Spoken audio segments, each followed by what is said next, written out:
Hey everyone, I hope you're all doing well today, and welcome to my guide for flying the Spitfire, also known as the Rookie's Bane, also known as Sparky McSpinfire, also known as oh god, oh fuck, why is everything spinning? The mighty Spitfire has an unfortunate reputation in War Thunder for being rather difficult to handle, and that is one of the biggest complaints I hear from new players who want to enjoy this famous British aircraft. So today I'm going to explain why this aircraft is so challenging, and how to overcome said challenges to fly it effectively. If you do find this video helpful, please drop a like and consider subscribing, as I'm always uploading new sim content for this channel. Now this video is not a complete overview for any specific Spitfire, those will be coming in the future. Today we will be purely looking at how to handle them in flight, as that seems to be the greatest challenge faced by new players.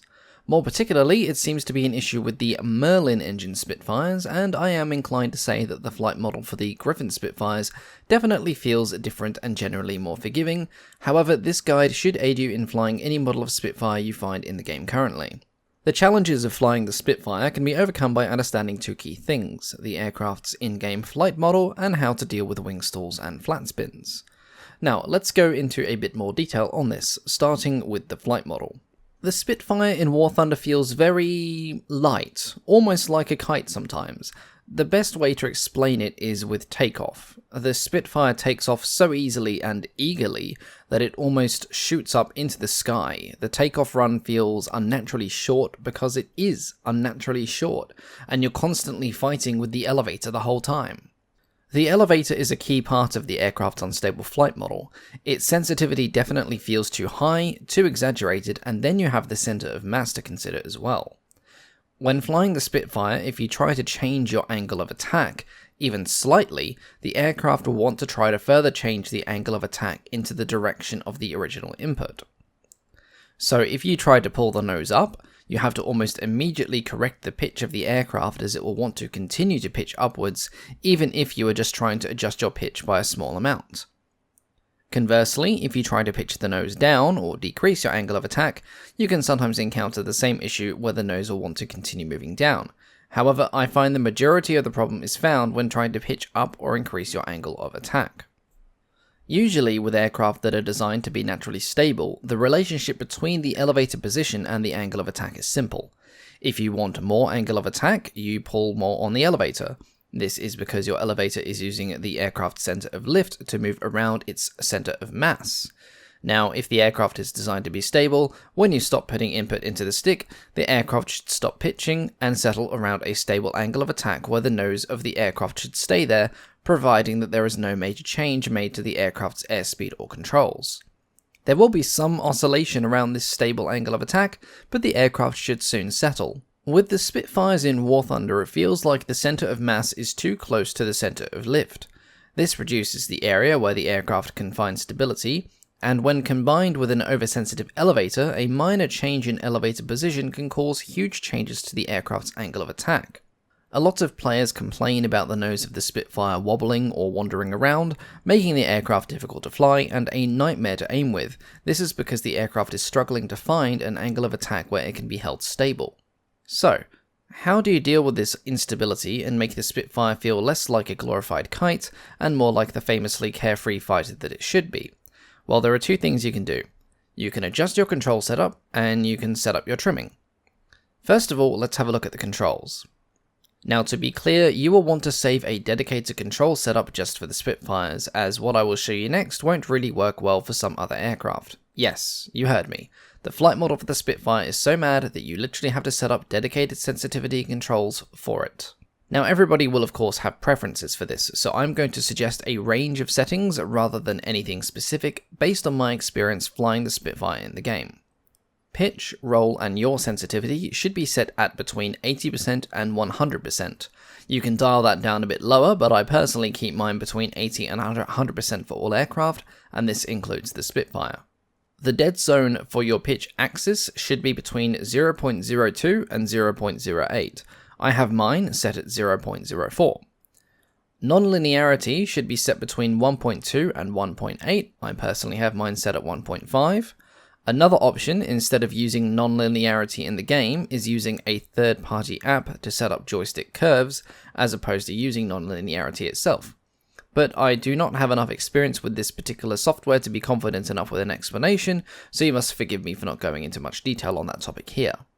Your multiplier should be set between 0.5 and 0.9. Using full elevator on a Spitfire can cause a lot of problems, so it's best to have that limited. Mine is currently set at 0.85. Now you can test out your new controller settings in test flight, but the best way to test this is in a combat situation. You may need to tweak your settings several times before you find your niche, but before you even consider doing that, you must make sure you have your Spitfire's trim set up.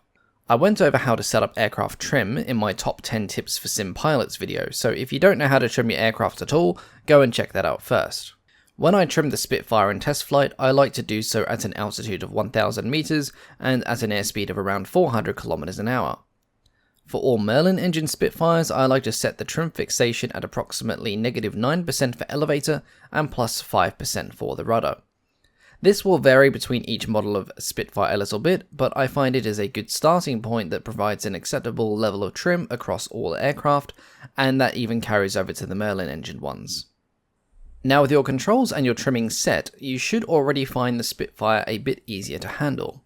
It will still probably want to shoot off vertically into the sky on takeoff if you use flaps, so I advise against using them at all, but aside from that you should find a general improvement.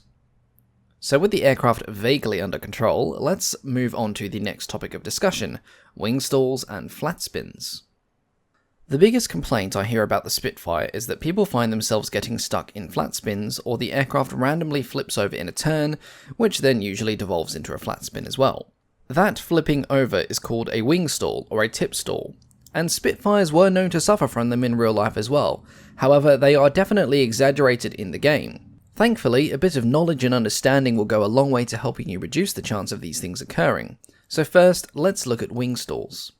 To be able to understand wing stalls, you have to know a bit about what a stall is to begin with. A stall happens at a critical angle of attack. It is where the horizontal line of the wing is at too great of an angle to the apparent wind direction, causing a reduction in lift, though not necessarily a complete loss of lift. In a nutshell, a wing stall is exactly this, but it only happens to the one wing. Stalling can often result in a loss of aircraft control. Now, losing control of an aircraft in general is not ideal, so most aircraft manufacturers, where they can, have their wings designed to stall at the root. However, this cannot always be guaranteed due to wing shape and design. Indeed, most modern swept-wing aircraft stall at the wing tips. However, in the age of the Spitfire, most planes had their wings designed to stall at the root. This means that the wings will stall gradually. For example, with a rectangular-winged Bf-109, the inner portion of the wings will stall before the outer portion of the wings where the control surfaces are. This will give the pilot an early warning that a major stall is coming. The disturbed airflow of an oncoming stall often results in a loud rustling of the air going over the wing, which provides an audible cue as well. Now, wing stalls occur when the tip, rather than the root of the airplane, stalls first.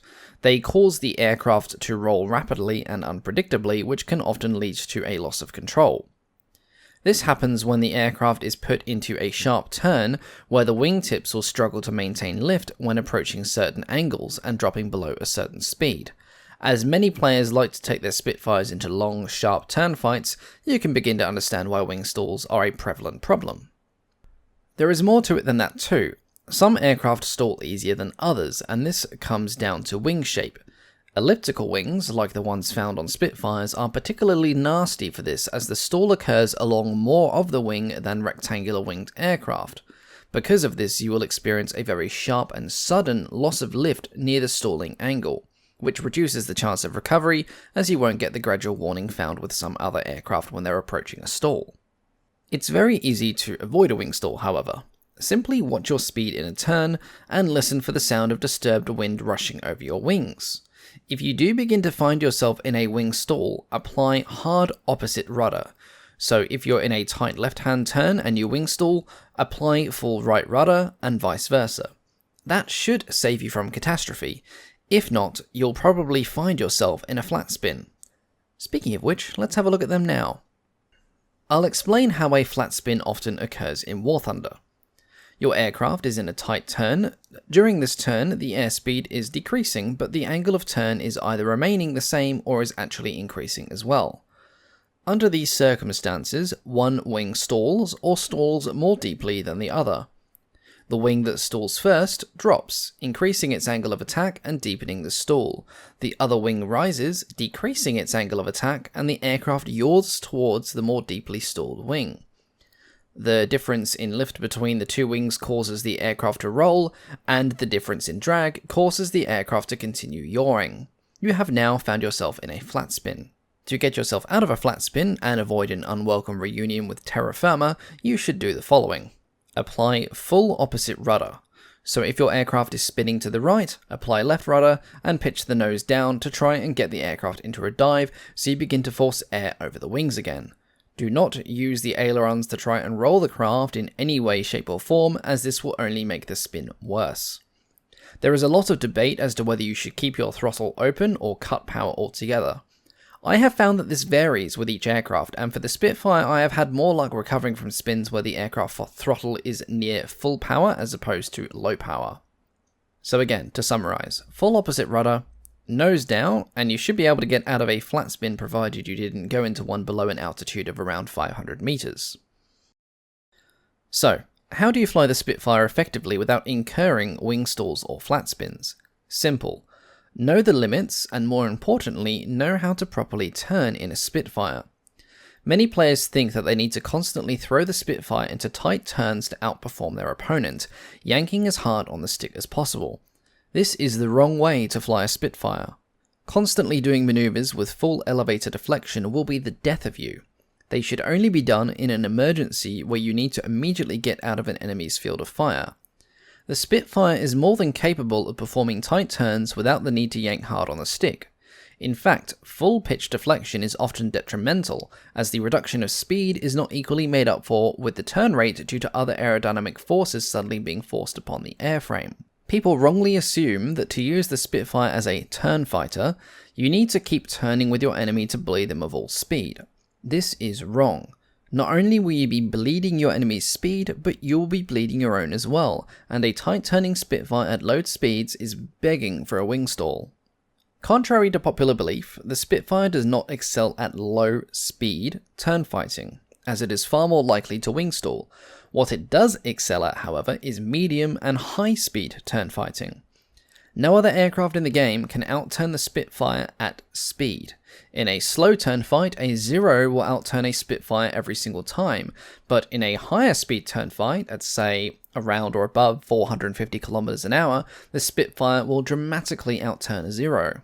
In the real world, most aircraft could only manage a few tight sustained turns before it became untenable, either due to G-forces or a reduction of speed and energy.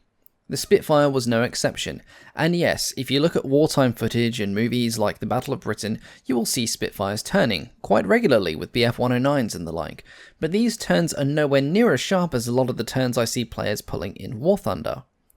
If you do need to do tight turns, the Spitfire is a lot more stable in vertical turns as opposed to horizontal turns. You will be trading either energy for altitude or altitude for energy, and it's a far more efficient way to maneuver than doing a flat turn, which only really burns away your energy for no advantage in either speed or altitude. Now, in a broad nutshell, this video is how you should be flying the Spitfire. Now, I say broad for a reason. This should be considered a general guide and not an absolute rule. The Spitfire has a bit of a bad reputation in War Thunder that is somewhat deserved due to its broken flight model. But I think it cops too much hate for what it is. Everyone will have their own ways of flying the Spitfire to a certain extent, but I hope this video gives players who are struggling a foundation to work with so that they can enjoy this wonderful aircraft. If you have any other additional questions, please feel free to drop a comment below and I will do my best to reply as soon as possible. With university now well underway, I am a bit short on time, so if you don't hear a response from me for a couple of days, it's not because I'm ignoring you, it's because I'm probably nose deep in a book somewhere. But guys, that is all for today. Thank you so much for watching. All of your feedback and support is absolutely amazing. Hope you have a great day, and I will catch you all next time. Goodbye.